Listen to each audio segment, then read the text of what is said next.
Damos inicio entonces a la clase de Ética y Legislación Periodística, siendo hoy día jueves 11 de junio del año 2020. La clase de hoy día nos corresponde, según el programa, hacer un análisis de términos básicos de materia penal, ¿ya? La idea es que hoy día veamos términos conceptos jurídicos básicos de materia penal y mañana vamos a ver conceptos jurídicos básicos de materia constitucional. Entonces vamos a partir con, bueno, yo hoy día subí una carpeta que tiene la clase número 11, que es la clase que corresponde hoy día, y en esa carpeta yo posteriormente que terminemos esta clase voy a subir el link de lo que quedó grabado hoy día, y desde ya se encuentra en esa carpeta de clase número 11, se encuentra un glosario jurídico, ya que es un glosario que diseñamos en el Poder Judicial, y para tratar de desarrollar un lenguaje más entendible para la sociedad, y como ven ustedes acá, este glosario jurídico contempla las principales materias a nivel judicial, ¿ya? Esto se hizo mediante la Comisión de Lenguaje Claro, que integran jueces y ministros del Poder Judicial, para efecto de ir abordando distintos temas para darlos a conocer a la gente, al público en general. Entonces acá tenemos expresiones de uso frecuente, ¿ya? Distintos temas, luego tenemos términos comunes a todas las materias, penal, civil, familia, laboral. Luego vamos a ir avanzando y vamos ya por materia en particular, ¿ya? Entonces acá ustedes van a tener acceso a los principales términos de juzgado de familia, por ejemplo, algunas cosas que ya vimos, otras que no, obviamente no vamos a alcanzar a ver, pero están ahí temas como alimentos provisorios, asignación familiar, carga familiar, lo que es la compensación económica. Entonces está bien explicado todos estos términos. Entonces a la hora de cuando ustedes tengan que cubrir un tema judicial, ustedes van a tener acceso a este material que yo les dejé para que ustedes lo guarden, y van a poder ir buscando la definición de cada uno de estos temas en distintas materias. Luego hay una parte que es la materia laboral. Entonces también acá se nos explica brevemente cuáles son los tribunales laborales que ven, y luego algunos términos típicos que se dan en la sentencia y que se dan en materia laboral. Y ahora vamos a ver la parte penal, que es lo que tenemos que ver hoy día, ¿ya? Entonces la idea es que, porque finalmente en materia judicial y materia periodística, las cosas que más se cubren tienen relación con materia penal, ¿ya? Y materia constitucional son como las cosas más frecuentes que se cubren a nivel periodístico. Entonces ahora vamos a comenzar con conceptos de materia penal. Entonces cualquier duda me interrumpen o me escriben, ¿ya? Aunque como estoy compartiendo pantalla, no sé si voy a ver algún chat, pero bueno, lo veré de ahí. Entonces, lo primero que vamos a ver es cuáles son los tribunales que se dedican a analizar y a resolver conflictos que tienen que ver con delitos, ¿ya? Conflictos penales. Y a lo largo de algunas presentaciones de algunos compañeros, que en general hicieron grandes exposiciones, vimos que existen dos tribunales que ven materia penal, ¿ya? En la actualidad, porque antiguamente estaban los tribunales del crimen, pero eso desaparecieron, y a partir del el año 2000 comenzó la reforma procesal penal, que generó dos tribunales, ¿ya? Que es el juzgado de garantía y el tribunal de juicio oral en lo penal, ¿ya? Entonces aquí vamos a ir analizando cuál es cuál y para qué cosas ven cada uno, ¿ya? Porque claro, la gente cuando no está alejado a temas jurídicos, escucha de que hay dos tribunales en materia penal, entonces se pregunta por qué hay dos, para qué es uno y para qué es el otro. Entonces vamos a ver acá principalmente que un juez de garantía es el que está encargado de controlar la detención de los imputados, controlarla para que se ajuste a derecho, a las normas constitucionales y legales, ¿ya? Porque para poder tomar detenida a una persona hay todo un procedimiento legal. Entonces, el juez de garantía, el juzgado de garantía, de hecho, tiene ese nombre porque está creado para analizar, revisar las garantías que debe tener un imputado a la hora de ser detenido, ¿ya? Entonces, porque antes de esta reforma, antes del año 2000, la verdad que no había ningún tribunal que fuera objetivo, que velara por las garantías de algún acusado. Entonces, se acusaba a una persona y de inmediato se le dictaba una orden de arraigo nacional, no podía salir del país. Entonces, la verdad que se vulneraban algunos derechos importantes para las personas que eran acusadas. Entonces, había un funcionamiento que no era muy evolucionado respecto a la materia penal. De hecho, antes del año 2000, el juez penal, juez criminal, también era el que investigaba. Entonces, imagínense, el juez era juez y parte en la causa, ¿ya? El juez hacía las veces de investigar la causa y después tenía que dictar sentencia. Entonces, eso la verdad que atentaba mucho contra una, una igualdad ante la justicia, atentaba mucho contra que fuera parcial la decisión del juez, porque imagínense, ese juez estaba un año completo eh, tratando de resolver una investigación que él mismo había iniciado, entonces claramente le iba a costar quizás ser objetivo a la hora de dictar una sentencia condenatoria o a la hora quizás de verificar de que toda su investigación no tuvo ningún resultado. Entonces, por aquello y para adecuarse a normas internacionales, se le exigió a Chile que desarrollara tribunales reformados, en los cuales existiera un fiscal que investiga, que es un órgano independiente, y el juez se remitiera solamente a dictar la sentencia y no a investigar. Entonces se crea este juzgado de garantía que, como su nombre lo dice, es principalmente para garantizar y velar que la detención de los imputados se ajusten a las normas constitucionales y legales, ¿ya?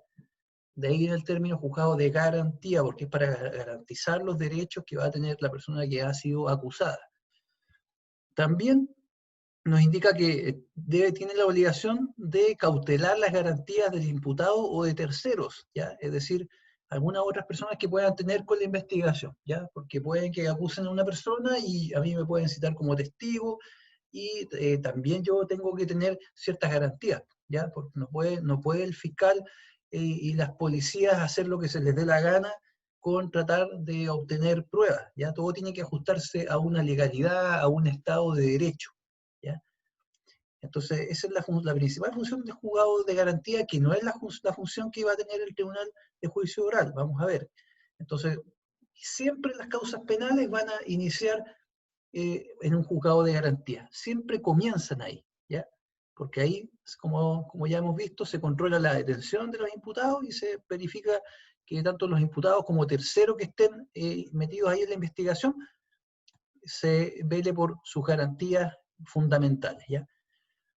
Ahora también nos indica que el juez de garantía dicta sentencias en procedimientos especiales, monitorio simplificado y abreviado. Ya como vimos en algunas presentaciones, eh, tomamos conocimiento de que el juzgado de garantía finalmente va a dictar sentencias, se van a hacer juicios ahí, pero de delitos que no tengan penas más allá de 540 días, ¿ya? En algún caso, en un tipo de delito, ¿ya?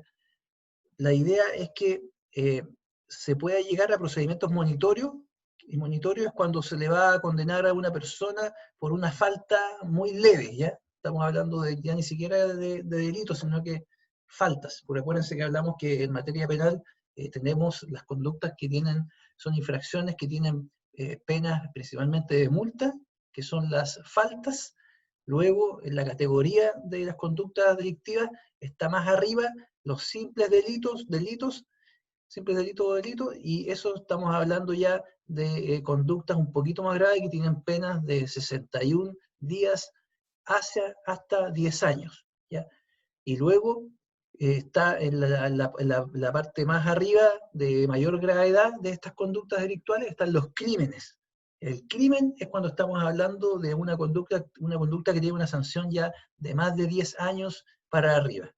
Esa es la categorización de menor a mayor en conductas delictivas. Las faltas, luego los simples delitos y finalmente los crímenes, ¿ya? Y eso se va a ir definiendo de conformidad a la pena que llegue asignada el delito, la conducta que se realizó. Entonces, cuando estamos hablando de faltas, el juzgado de garantía va a condenar mediante un procedimiento que se llama monitorio, para sancionar mediante multa. Cuando estamos hablando de delitos ya, es decir, conductas que tienen pena de 61 días hasta los 10 años, también se pueden ver en juzgado de garantía, pero aquí nos quedan dos procedimientos, el procedimiento simplificado y el abreviado. El simplificado, como nos explicó uno de sus compañeros, es aquel que el delito no tiene una sanción más alta de 540 días. Entonces, en ese caso se puede hacer un juicio simplificado, donde el imputado va a poder aceptar su culpabilidad y en ese momento se le dicta una sentencia de inmediato, dándole posibilidad de tener una condena menor, porque al aceptar el procedimiento está ahorrando recursos a todo el tribunal y finalmente al Estado, y en el caso de no aceptar, se hace un juicio oral simplificado en el juzgado de garantía, pero como les digo, son penas que no pueden tener sanción más allá de 540 días.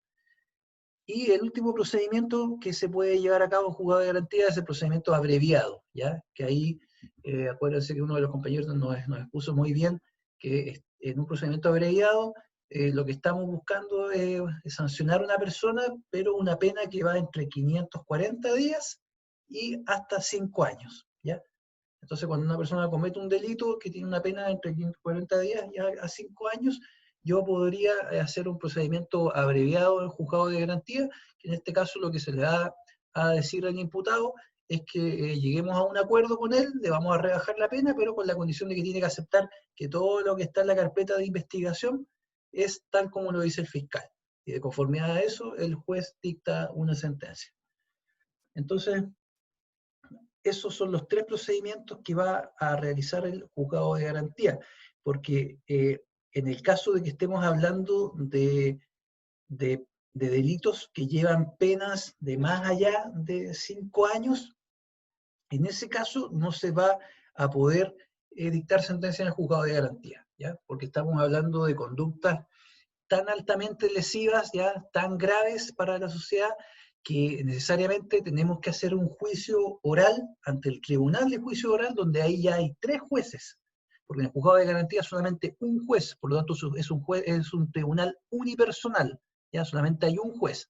Claro, en el juzgado de garantía en general hay más jueces, acá en Antofagasta son como 7 jueces, pero se refiere a que cada audiencia o cada juicio que se haga ahí está solamente un juez sentado en el estrado, ¿ya? Porque como les digo, son delitos no tan graves, no superan los 5 años.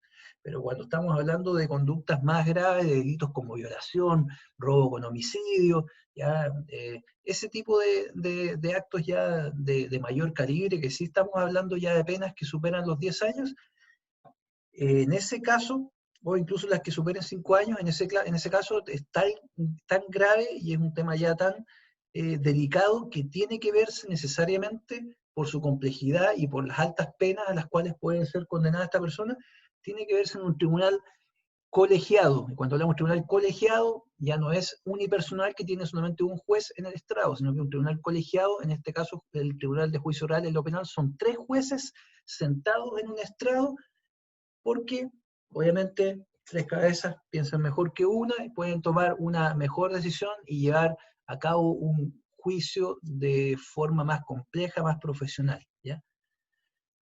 Veamos aquí, cualquier duda me interrumpen por favor, porque como les digo, como estoy compartiendo pantalla, no veo el chat.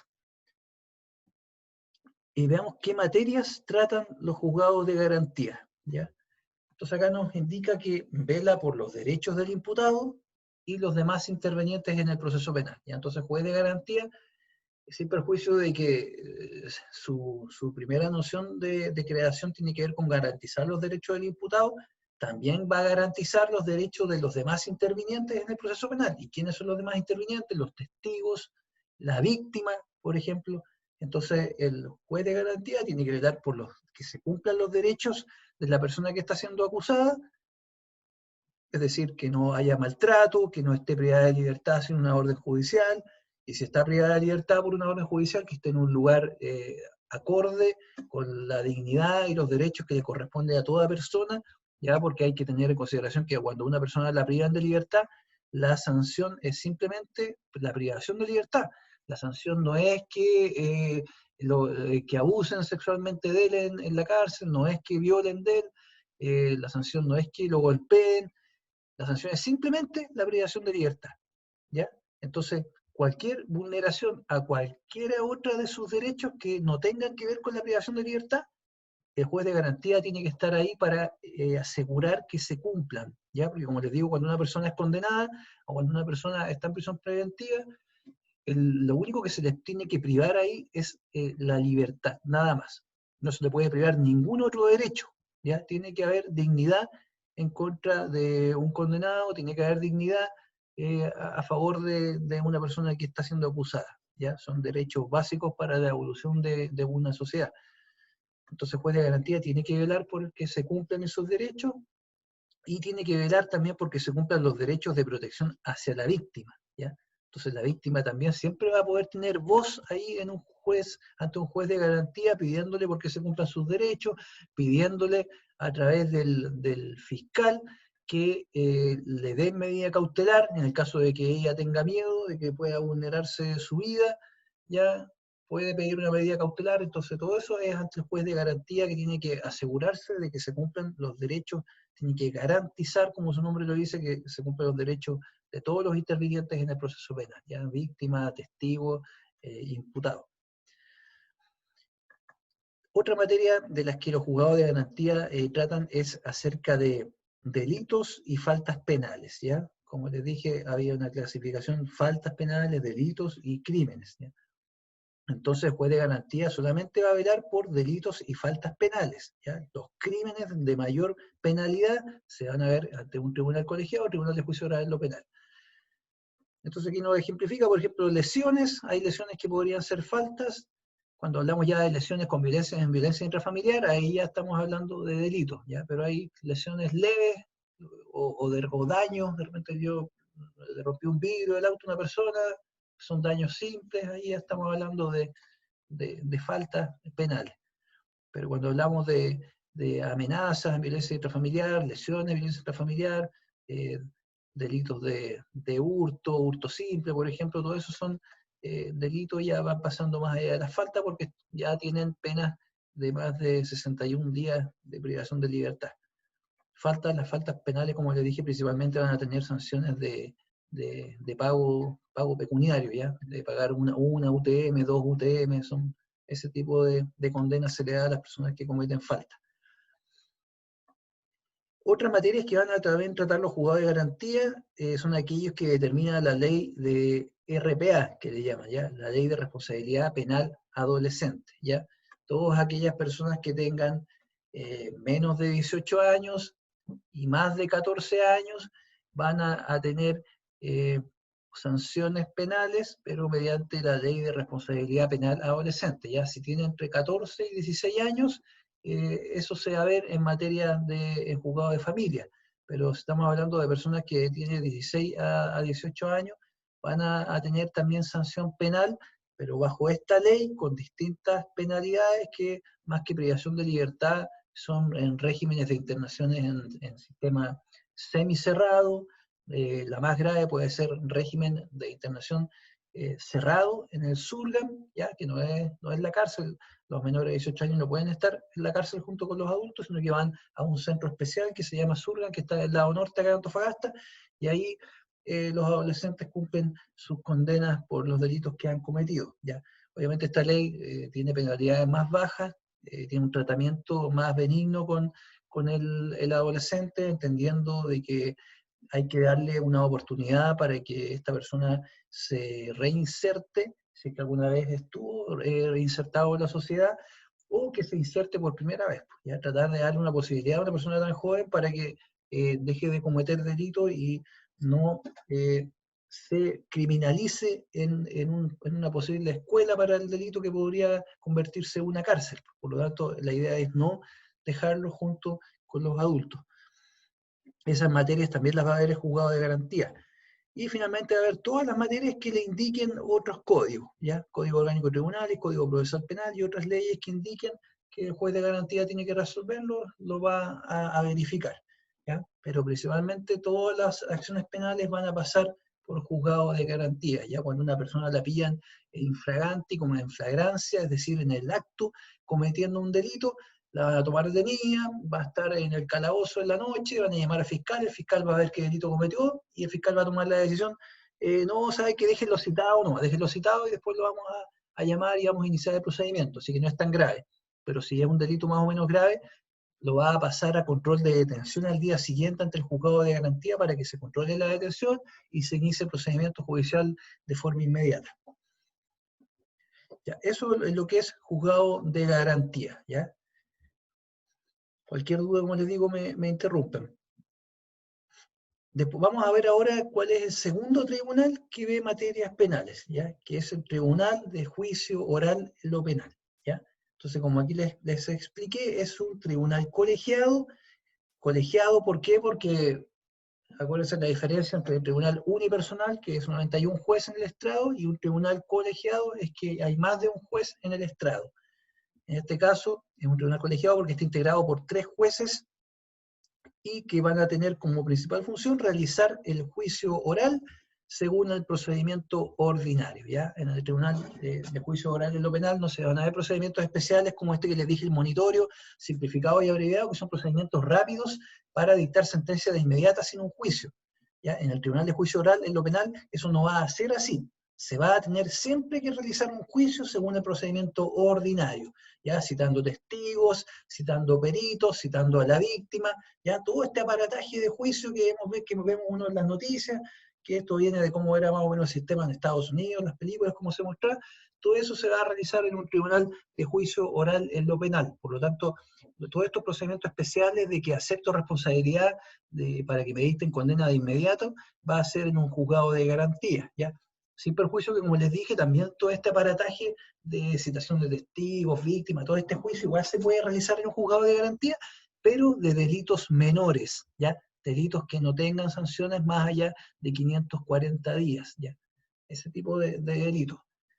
En el Tribunal de Juicio Oral en lo Penal vamos a ver ya delitos más graves que requieren un tratamiento más extenso, de mayor estudio. Ya vemos qué materias tratan los tribunales de juicio oral en lo penal, porque ya vimos las de garantía, aquí vamos a entender ya perfectamente cuál es la diferencia entre uno y otro. Entonces van a ver los juicios por delitos según la acusación presentada por el fiscal, ¿ya?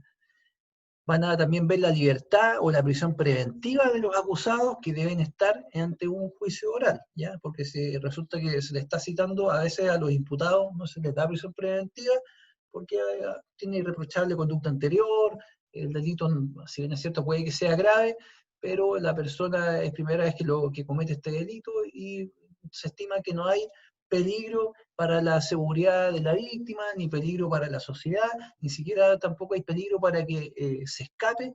En todos esos casos puede que el imputado esté en libertad.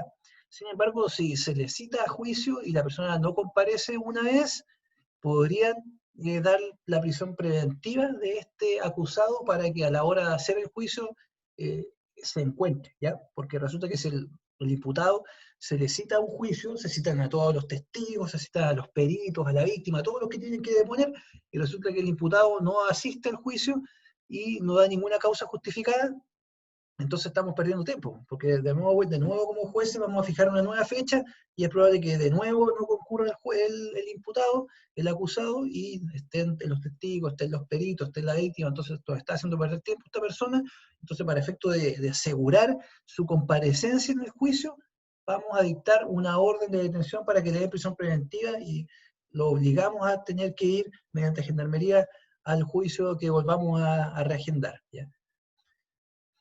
También los tribunales de juicio oral en lo penal, también ya conocidos como TOP, ¿ya? Tribunal de Juicio Oral en lo Penal, van a haber también juicios de acuerdo a la Ley de Responsabilidad Penal Adolescente, ¿ya? Tanto como el juzgado de garantía, también se podrían ver juicios en los cuales no haya aceptado responsabilidad el, el adolescente, y estemos hablando de delitos más o menos graves, ¿ya?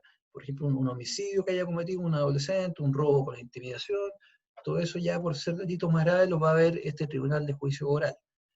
Y al igual que juzgado de garantía, todas otras materias que quizás en otros códigos y leyes especiales también se indiquen que tienen que ser vistos por este tribunal. Entonces ahora tenemos bien claro cuál es la diferencia entre uno y otro. ¿Ya? Ya, vamos a ver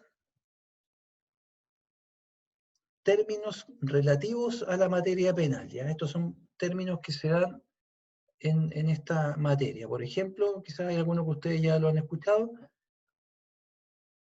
Por ejemplo, el término acuerdo reparatorio. ¿Ya? Como acá nos indica, es un trato al que llega el imputado, es decir, el acusado, y la víctima. Ya es un acuerdo que llegan. Debe ser aprobado por el juez de garantía y procede en los siguientes casos. Delitos que afectan el patrimonio, ¿ya? Por ejemplo, yo me enojé con una persona y fui y le destruí el auto, ¿ya? Me dan a mí, la persona me va a acusar como víctima, me van a tomar detenido, me van a llevar a fiscalía, después me van a llevar a una audiencia ante el juzgado de garantía y el fiscal me va a acusar por ese delito, pero el fiscal seguramente va a revisar mis antecedentes y se va a dar cuenta que yo no soy un delincuente común, ¿ya? No tengo antecedentes, primera vez que estoy acá. Entonces, en ese caso, y como estamos hablando de un delito que afecta al patrimonio, al auto de la víctima, me puede ofrecer un acuerdo reparatorio, ¿ya? El fiscal le va a decir a la víctima, porque finalmente el fiscal, que es el que acusa, va a estar sentado en un juicio, en una audiencia, al lado de la víctima. Yo como acusado, como imputado, voy a estar sentado en la audiencia al lado de mi defensa, ya que puede ser un defensor particular que yo contrate, o si no contraté ninguno, voy a tener a un abogado defensor de la Defensoría Penal Pública, que de conformidad a mis antecedentes de remuneracionales me va a cobrar o no me va a cobrar, dependiendo si tengo o no tengo algún sueldo.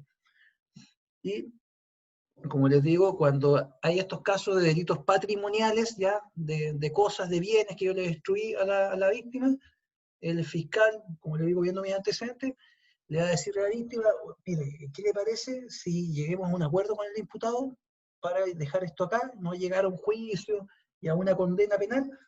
Lleguemos a un acuerdo de que la persona le tiene que pagar 6 millones de pesos o una cantidad que vamos a estimar para que usted pueda arreglar el vehículo que esta persona le destruyó en un momento de rabia. Y la víctima le decía al fiscal, ya me parece correcto. Entonces el fiscal le va a proponer, frente al juez de garantía, le va a proponer al imputado, al acusado, que no vamos a hacer un juicio, no vamos a condenarlo a usted, por lo tanto, usted no va a quedar con el papel de antecedentes como que cometió un delito, en el caso de que usted acepte llegar a este acuerdo reparatorio. ¿Y en qué va a consistir el acuerdo reparatorio?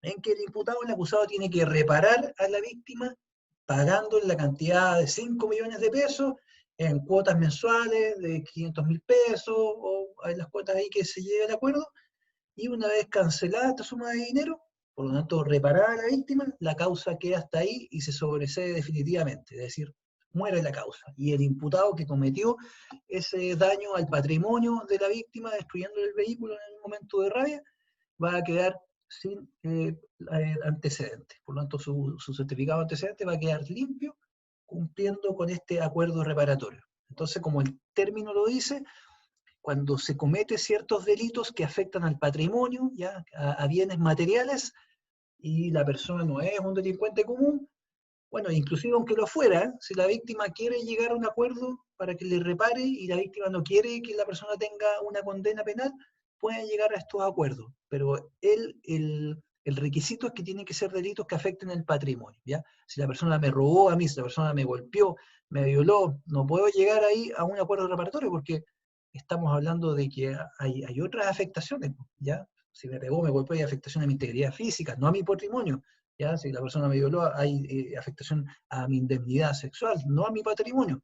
Entonces, solamente el acuerdo reparatorio se va a realizar cuando sean delitos que afectan al patrimonio, ¿ya?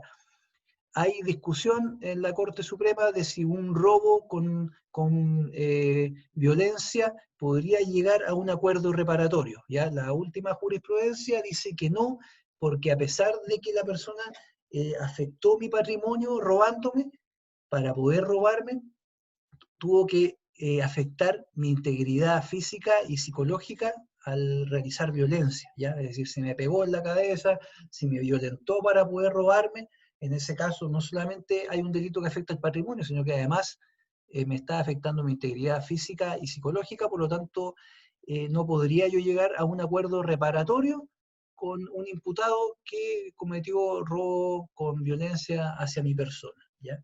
Tiene que ser solamente delitos que afecten al patrimonio de la persona, ¿ya? Solamente en esos casos puedo llegar yo a un acuerdo reparatorio para que la causa quede ahí y no tengamos que ir a un juicio ni a una condena.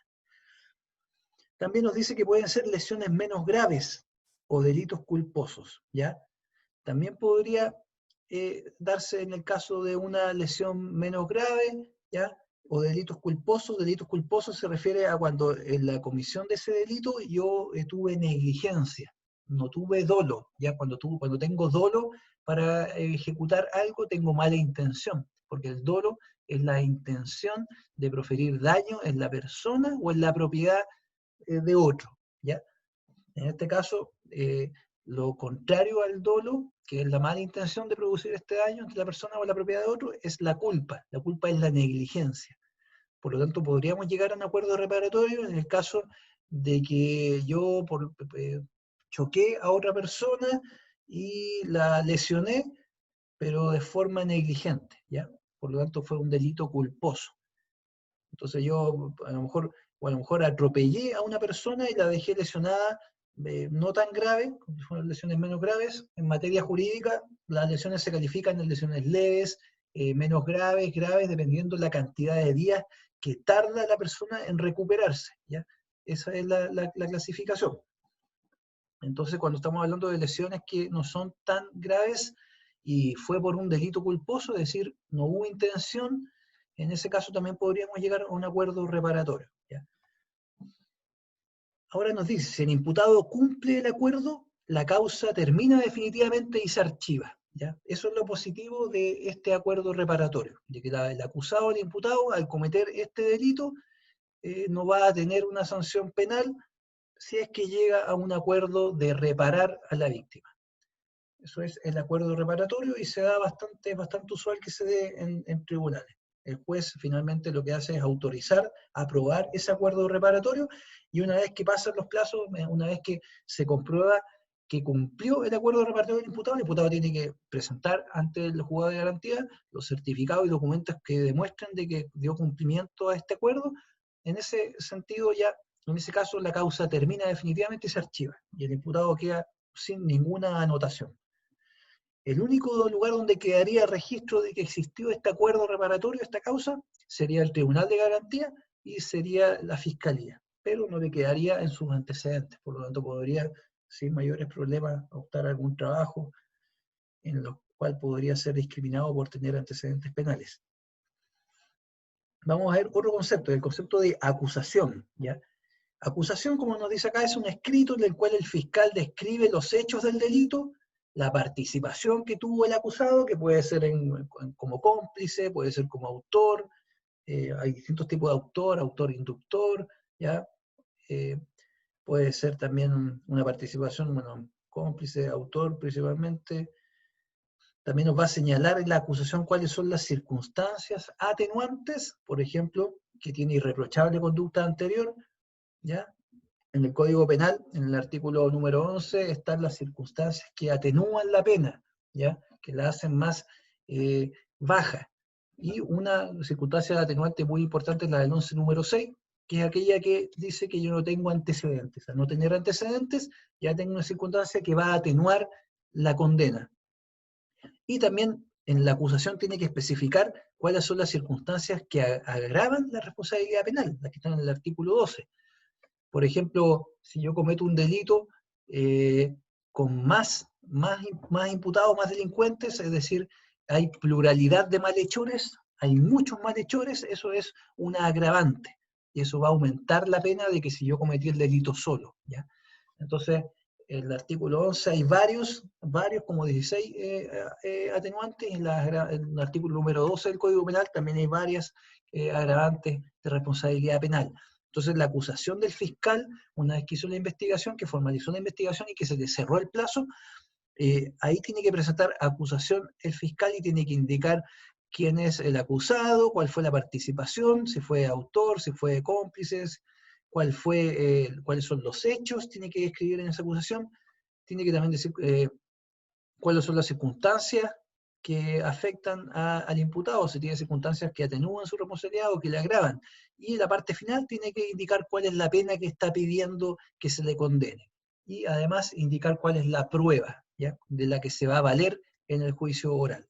Esa es la acusación que presenta el fiscal, que como le digo es un escrito donde ahí cuenta todos los hechos, a quién está acusando, qué circunstancias atenuantes y agravantes lo benefician y perjudican, y también ahí va a indicar qué pena le está pidiendo al juez que se le condene y cuáles son cuál es la prueba que va a presentar en el juicio, que va a poner todos los testigos que tiene que deponer sobre los hechos, va quizás citar a peritos especialistas, científicos, si es un caso más o menos complejo, ya si es un caso de una estafa, por ejemplo, tributaria, en ese delito podría citar a algunos peritos economistas, ingenieros, contadores, para que expliquen un poco más cuál es el hecho en particular, si es un hecho muy complicado.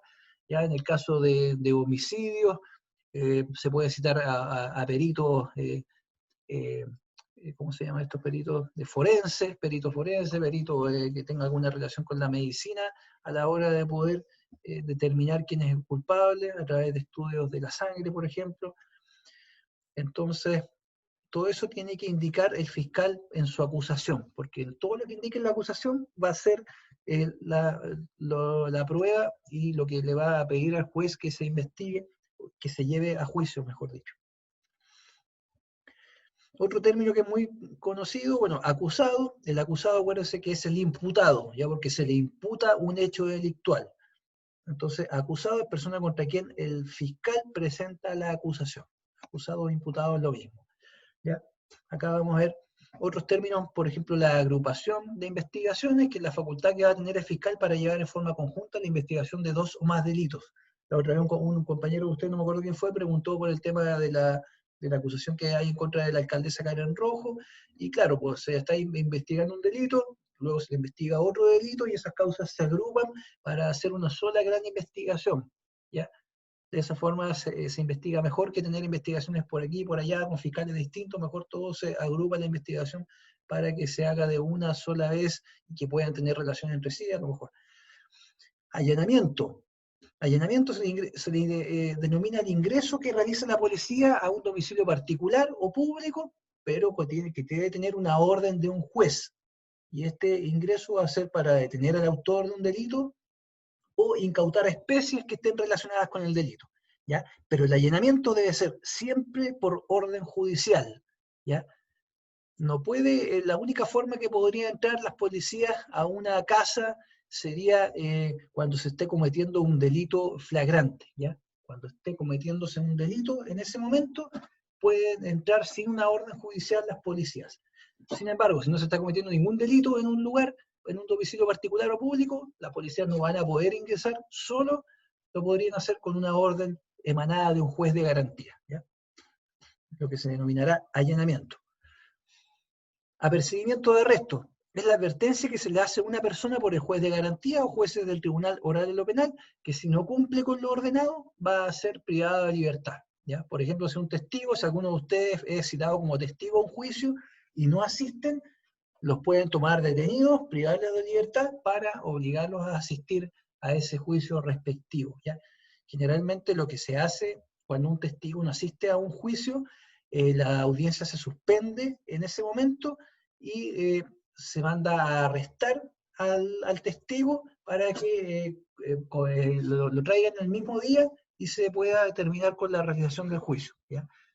Y ese apercibimiento de arresto también puede ser hecho a un imputado también, ¿ya? Pero ahí sería un apercibimiento de detención, ¿ya? Una detención en el caso de que el imputado no asista al juicio. Arresto se le va a denominar cuando es un testigo que no asiste a un juicio. Entonces recuerden, ustedes si alguna vez son citados como testigos a un juicio penal, tienen que asistir, si no lo pueden tomar arrestados mediante la fuerza pública, mediante carabineros o policía de investigaciones para llevarlos al juicio, ¿ya? Es una obligación asistir como testigo a un juicio penal. Luego tenemos otros temas aquí como el archivo provisional, que es la facultad que va a tener el fiscal para no continuar con una investigación cuando los antecedentes que posee no son suficientes para aclarar los hechos, ¿ya? y esto se lo tiene que pedir en caso, en estos casos, solamente podría archivar provisionalmente una causa cuando todavía la causa no se haya llevado ante el juez de garantía. Ya, es decir, a mí como fiscal me llega una información de un delito, lo comienzo a investigar y me doy cuenta que no tengo los hechos para poder iniciar una investigación, formalizarla ante el juez de garantía y menos iniciar una acusación. En ese caso, si no tengo los hechos, voy a archivar provisionalmente la causa hasta que me lleguen más antecedentes para recién ponerla a conocer ante el juez de garantía, ¿ya? Pero el archivo provisional solamente lo voy a poder realizar una vez que todavía no le haya llevado los antecedentes al juez de garantía, ¿ya? Si llevé los antecedentes al juez de garantía, ya no puedo archivar provisionalmente la causa. Arraigo, ¿ya? Hemos escuchado de medidas de arraigo nacional, hay arraigo regional, arraigo comunal. El arraigo es la medida cautelar que va a prohibir a una persona salir del país o territorio que fije el tribunal. Esta va a ser siempre ordenada por el juez de garantía o los jueces del Tribunal de Juicio Oral en lo penal, y principalmente va a buscar que una persona no se escape, no burle el procedimiento penal que se está llevando en su contra. Entonces, como les digo, es una medida cautelar que va a tomar el juez de garantía o los tribunales de juicio oral de lo penal para que una persona no burle los actos del procedimiento y asista a las audiencias, y puede ser un arraigo comunal, arraigo regional o arraigo nacional, para que la persona no pueda salir de comuna, región o país, y esta medida cautelar se envía de inmediato, no solo a Carabineros, sino que principalmente a la Policía de Investigaciones, que son los que tienen los registros cuando una persona va a viajar a algún lugar, los antecedentes, y les aparecen a ellos de inmediato si tienen alguna medida cautelar judicial o no. La audiencia de control de detención es la audiencia en la que por primera vez una persona detenida por orden judicial o por haber sido sorprendido o cometido un delito flagrante se va a presentar ante el juez de garantía. En ella el juez va a verificar si le han informado sus derechos y si la detención se realizó de acuerdo a la ley o no. Y entonces la audiencia de control de detención es la primera audiencia que se realiza siempre ante un juzgado de garantía para velar que la detención haya sido realizada tomando en consideración las garantías y los derechos de esta persona que ha sido tomada detenida, ¿ya? Se va a controlar, como dice la palabra, la detención, ¿ya? Es decir, que se verifique que se haya informado sus derechos, que la detención se haya hecho de conformidad a la ley. Hay todo un procedimiento para tomar detenida a una persona, ¿ya? Y en ese procedimiento está informar los derechos, darle la posibilidad de llevar a un familiar, ¿ya? Son varios derechos del imputado, de la persona que ha sido detenida. Si eso no se cumple, la audiencia de control de detención tiene que declarar que esa detención es ilegal. Luego tenemos la audiencia de juicio oral, que como nos dice, una audiencia oral y pública que se realiza en los juzgados de garantía y en los tribunales de juicio oral en lo penal. En ella deben estar presentes el acusado, el fiscal, la defensa y el querellante, quienes presentan pruebas.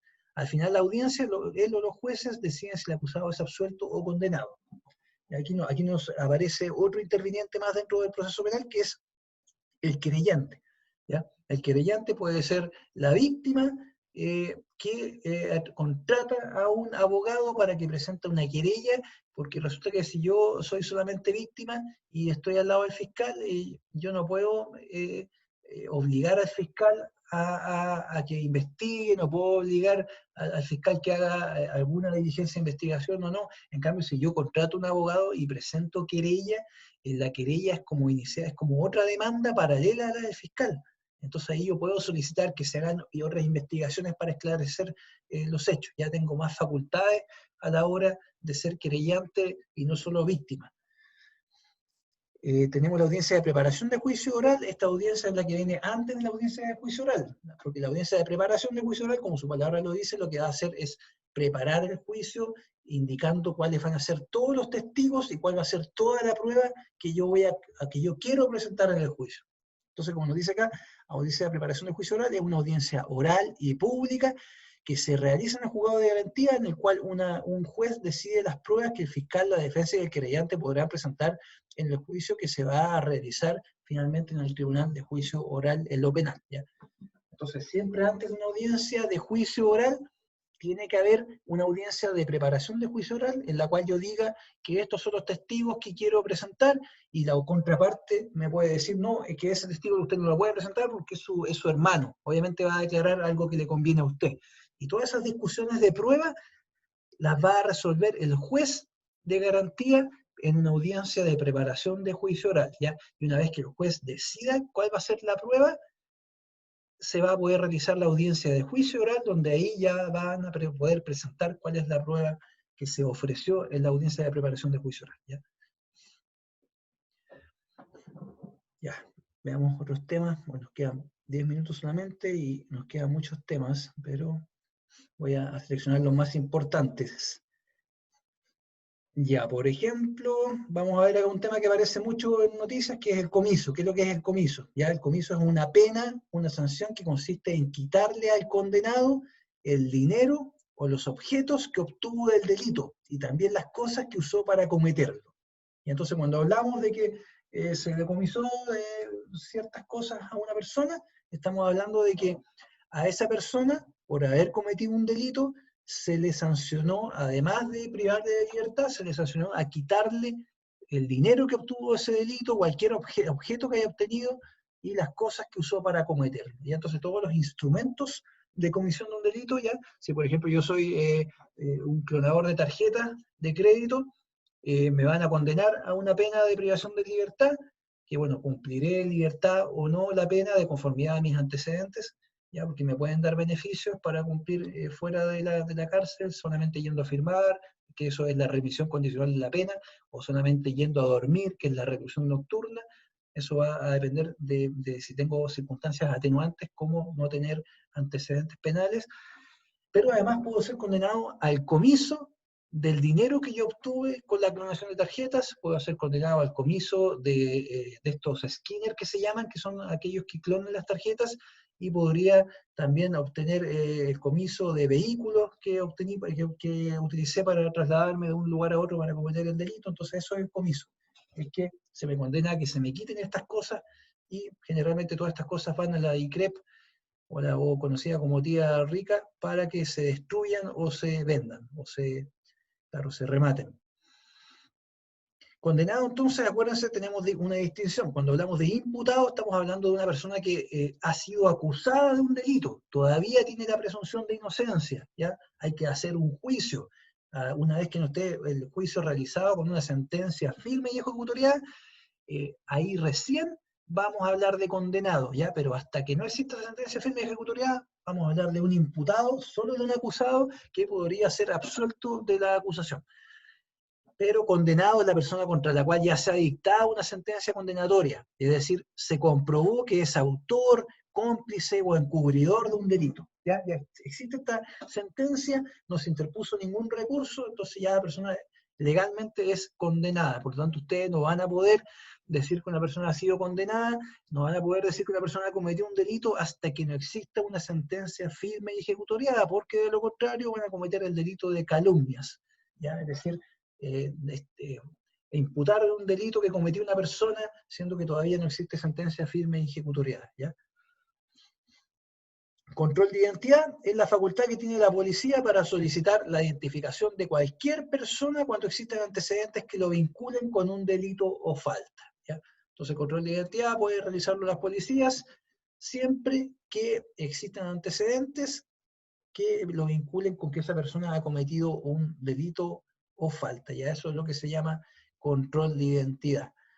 Control de identidad es un tema que ha sido muy polémico hoy por hoy, porque hace ya un par de décadas el control de identidad se hacía incluso por la gente que era sospechosa, ¿ya? Y las policías podían determinar que una persona era sospechosa, incluso haciendo distinciones discriminatorias, ¿ya? De su vestimenta, no sé, de su color de piel, todo eso hay tratado de que se deje en el pasado para evolucionar en nuestra legislación y que no haya detención por sospecha, ¿ya? Sin embargo, el nuevo control de identidad le da cierta facultad a las policías para que ellas determinen que quizás una persona puede haber cometido un delito por tener algún instrumento que así lo pruebe. Entonces le da cierta facultad a las policías. Es un tema complejo, ¿ya? El control de identidad. ¿Qué otro tema importante acá? Podemos ver... bueno, el desacato es importante este tema porque el desacato es un delito, ya que es bastante grave, y que consiste en que una persona incumpla una resolución judicial, ¿ya? Entonces, cuando un juez da una orden a una persona, ¿ya? Y esa persona no la cumple, esa persona está cometiendo el delito de desacato, porque está incumpliendo una resolución judicial, ¿ya? Ahora es importante que la persona esté notificada de esa resolución judicial. Pues ya si a mí me da una orden un juez y no me ha sido notificada, claro, y no lo hago, no estoy cometiendo el delito porque no tengo conocimiento. Entonces, las órdenes judiciales generalmente una medida cautelar de no acercarme a la víctima, una medida cautelar de no acercarme a cierto lugar, todo eso, una vez que me ha sido notificado, yo tengo que cumplirlo porque si no estoy cometiendo el grave delito de desacato. Ya tiene pena bastante grave porque, claro, es no hacerle caso a lo que dice un juez. ¿Qué otra cosa podemos decir acá? Bueno, falta, como les dije, la falta, acuérdense, cuando hablamos de toda esta actividad delictual, faltas, simple delito y más arriba crimen. ¿Ya? Acá nos indica que falta es la conducta en la que se infringe la ley y tiene asignada una pena de hasta 60 días de prisión o multa. ¿Ya? Entonces, todos estos delitos de daño simple, lesiones leves, hurto, incluso cuando estamos hablando de hurto de cosas que valen menos de 10.000 pesos, todo eso son faltas y no van a tener una sanción más allá de 60 días o más allá de una multa. Porque acuérdense, después de 60 días para arriba tenemos los simples delitos y después de 10 años tenemos crímenes. ¿Ya? Flagrancia es un término importante porque es la situación en que una persona es sorprendida cometiendo un delito o que acaba de cometerlo. ¿Ya? Por lo tanto, en esa situación de flagrancia, las policías pueden entrar a un domicilio particular y pueden detener inmediatamente a la persona. ¿Ya? Eso es lo que se llama infraganti o en flagrancia. Bueno, la formalización de la investigación ya lo vimos. Vimos también la diferencia entre hurto y robo, ¿ya? Son cosas que ustedes como periodistas tienen que manejar porque no es lo mismo, el robo no es siempre que sacar algo que es ajeno, no. Para que haya robo tiene que haber violencia, tiene que haber fuerza y tiene que haber intimidación. Solamente en esos casos hay robo, ¿ya?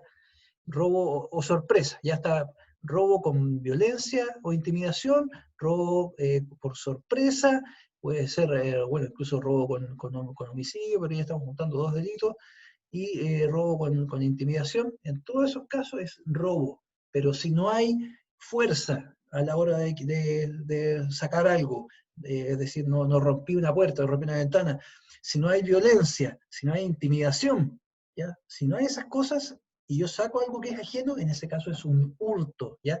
Son dos cosas distintas. Hurtar es tomar en forma ilegítima o sustraer una cosa que es ajena sin ocupar la fuerza, sin ocupar la violencia, sin ocupar la intimidación de las personas. Por lo tanto, cuando yo voy a un supermercado, agarro un chocolate y me lo guardo en la mochila, eso no es robo, eso es hurto, porque no utilicé fuerza, no utilicé violencia, ni tampoco intimidé a nadie. ¿Ya? Hurto y robo, cosas distintas. Entonces es importante saber ocupar el lenguaje en uno y otra cosa. Bueno, imputado, vimos que es la persona que se le atribuye un delito. ¿Qué más podemos ver acá en estos 2 minutos que nos quedan?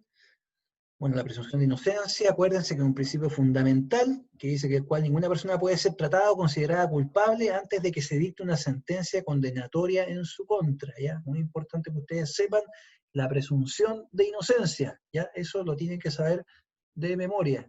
Muy importante a la hora de tratar temas jurídicos. Prisión preventiva es la privación de libertad que ordena un juez durante una tramitación de un proceso que se está investigando a petición del fiscal cuando existen antecedentes de un delito y de la participación del imputado, ¿ya? En este caso, además, la libertad del imputado de constituir un peligro para la seguridad de la víctima o de la sociedad, o que pueda fugarse o destruir medios de prueba. Y entonces la prisión preventiva es cuando estamos iniciando una investigación de una causa y el delito es grave, por ejemplo, un homicidio o, por ejemplo, una violación, ¿ya? O temas de violencia intrafamiliar, para proteger a la víctima, vamos a meter a esta persona en prisión preventiva, es decir, la vamos a dejar en un lugar que no pueda escapar, de esa forma protegemos a la víctima, de esa forma también protegemos a los medios de prueba que esta persona pueda destruir, también estamos protegiendo los actos de procedimiento para que esta persona no se pueda fugar y podamos llevar el juicio a cabo hasta finalizarlo. Entonces, en esos casos se puede dictar prisión preventiva de un imputado o acusado. Ya, y para ir terminando, de todas formas, estos temas yo creo que los vamos a ir retomando mañana, porque son bastante importantes. Profe, disculpe, una Sí, dígame. consulta. Sí. Uno puede, o sea, un tribunal puede decomisar bienes si es que antes hubo un fideicomiso. No, claro. No, ahí no podría, porque ya en el fideicomiso ya hay una orden judicial entregándole esos bienes a otra persona. En el único caso que yo veo que podría decomisar esos bienes es que en ese fideicomiso se haya incurrido en algún delito. ¿Ya? Si ese fideicomiso que se llevó a cabo se incurrió en un delito, ¿ya? En ese caso podría decomisar nuevamente esos bienes. Pero si no hay ningún delito de por medio y el fideicomiso se está llevando a cabo sin ningún problema, no podría decomisarlos, ¿ya? Pero este tema igual puede tener interpretación. Es buena la pregunta porque yo creo que va a depender el caso a caso. Pero en la teoría, si ya hay un fideicomiso, es decir, ya se le entregaron unos bienes para que los tenga otra persona a su cuidado o a su administración o a su manejo, si ya eso se hizo por una orden judicial y no hay ningún delito de por medio, todo está funcionando bien, no podría yo decomisar esos bienes, ¿ya? Porque en el único caso que lo podría hacer es que en la actividad de ese fideicomiso haya una conducta delictual, ¿ya? En ese caso yo estimo que podría decomisarse esos objetos. O sea, en el caso de que recién usted expuso, de que fuese un robo, una clonación de tarjeta, ahí podría quizá decomisarse esos bienes si es que hubo un fideicomiso que compruebe que hubo Exacto, ilegalidad en eso, en la exactamente. obtención de esos bienes. Pero, por ejemplo, se me ocurre el ejemplo de, de la pensión alimenticia, de que una persona fideicomise propiedades a otra persona para que no le decomisen esos bienes. Pues entonces, también ahí hay un delito en el caso Claro. de no pagar la pensión alimenticia.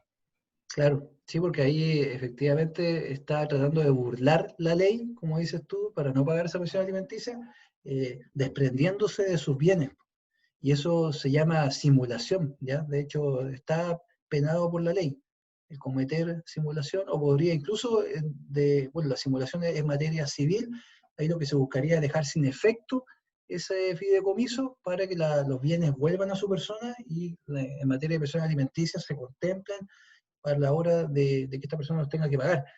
Pero en tema delictual podríamos estar hablando de una estafa, porque claramente la estafa es la recreación, es como la escenificación de una situación para poder burlar a la otra persona. Entonces también podríamos estar hablando de una estafa y efectivamente podría dejarse sin efecto ese fideicomiso y decomisar los bienes, pero en materia de familia no dictarían ahí un comiso de los bienes, tendrían que irse a materia penal y ahí podrían, eh, ante la prueba de que se cometió una estafa, podrían decomisar esos bienes. Sí, Vale, profe. sí, muy buena la pregunta. ¿Alguien más tiene alguna duda para ir terminando?